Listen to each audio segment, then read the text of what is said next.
I wonder, do you ever give a performance that is completely and totally as planned? Oh, no. I think there's always things one would like to have done better. But there are moments when we'd like to have done better. But last night, we would like to have done the whole show better.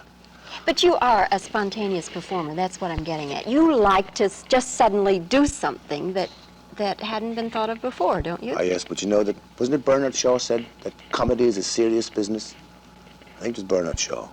Well, anything that appears to you to be undisciplined has to be very disciplined. Right, yeah. See, we were undisciplined, but we weren't disciplined last night, just through lack of rehearsals. But at least we like to have blocks to go in, and we have segments to go in, and then anything can happen within those segments. Well, last night we didn't know what A with B was, or C with D, or E and F. Anyway, I loved it. I came off the stage roaring with laughter. I fell down on my dressing room floor after the first performance in hysterics, laughing for 20 minutes. Laughing to keep from crying? No, not at all. I'm unflappable.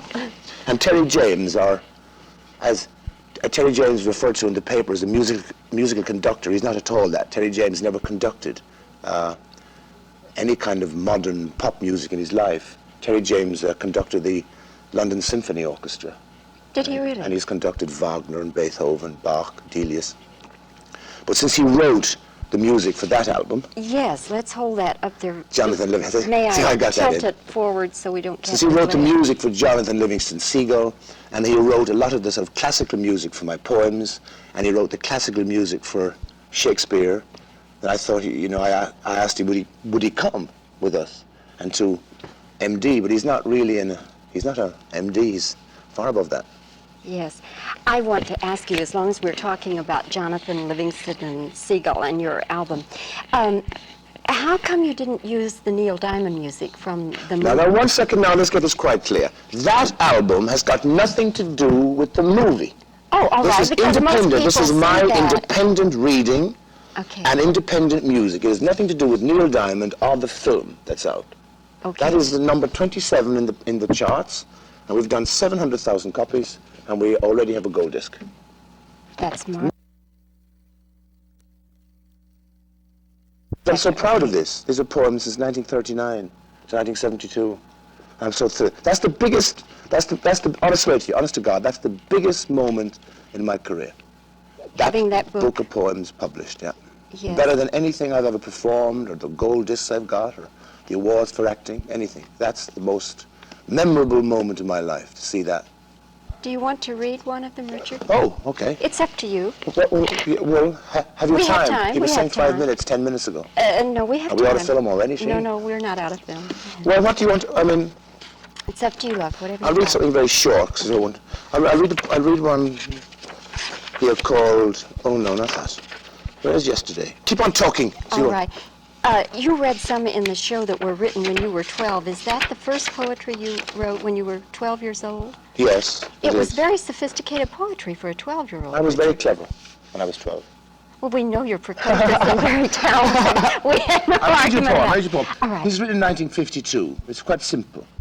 About my first love affair, actually. In 1952, I was 22. It's called My Blood Reflects Nothing of Me. I do it in the show, actually, with music. My blood reflects nothing of me.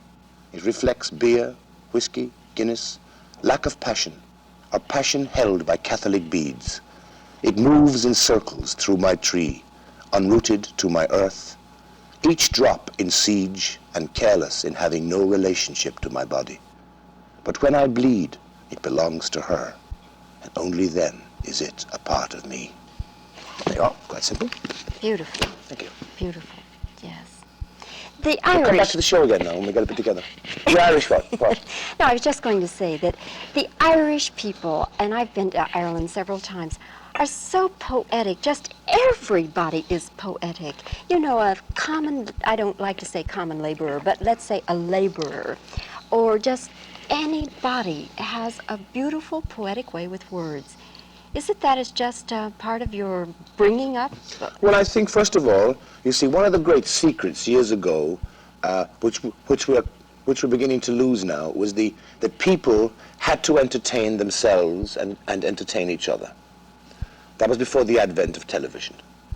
you know, which entertains people. People were taught to entertain themselves.